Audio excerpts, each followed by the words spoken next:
Lost Sphere is a sort of spiritual follow-up to last year's warmly received I Am Setsuna. Will Lost Sphere be as welcome? It's hard to say given how sparse the demo I played is, but the good news is that Lost Sphere is off to a promising start.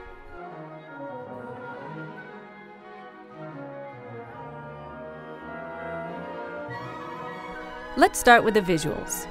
Lost Sphere isn't a stunner by any means, but there's a melancholic beauty about it I find kind of charming. The starting town of Elgarth is in the gentle grip of autumn, where grass and trees have taken on a golden hue and a constant breeze blows dry leaves through the air with a pleasant swoosh. Stately houses and quaint village folk rendered in 3D sprites give me a warm, fuzzy feeling of nostalgia. This is definitely a pretty game. The layout of Elgarth itself isn't particularly remarkable, and I quickly discovered there's not much there in the way of exploration. The town only has a handful of buildings to poke around in, and there's not much to do aside from running around, picking up shiny health potions, and watching amusing interactions between the main protagonists. But hey, like I said, this is a short demo. Things do get a little more interesting once you leave town. The world map is fairly open and monster-free, meaning you can go a Viking without the disruption of random battles. I wasn't able to go very far. The game really wanted me to go straight to the main quest, but it was worth a little intrepidation to check out a cool lost city and a nice little glen in the woods, all while listening to the whimsical soundtrack.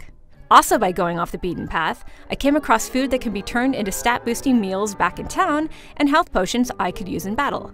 Speaking of which, there were only 2 battles in the entire demo. The first I encountered focused on moving characters around the battlefield in order to expand a hero's area of attack against enemies. From what I can tell, it's a pretty fun system that adds a sort of strategic flexibility to a player's options while in combat.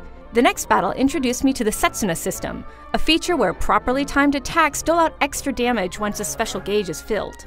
Both of these combat mechanics do seem appealing, though I really wish I had the opportunity to test them out in other monster encounters. The demo doesn't deep dive into Lost Sphere's story or lore very much, but without spoiling anything, I will say that the twisty cliffhanger at the end does make me want to learn more about the fate of the 3 young heroes. Having said that, I do have a minor bone to pick with the localization team. The demo's translation is good for the most part, but I did come across some clunky syntax and the occasional typo. It's not the end of the world by any means, but I really hope these issues are cleaned up by the time the game releases in the US. Though my first time with Lost Sphere was short, this game seems long on charm. Also, don't forget to check out our hands-on preview for Mario + Rabbids Kingdom Battle. And for more on Lost Sphere and all your favorite RPGs, stick with IGN.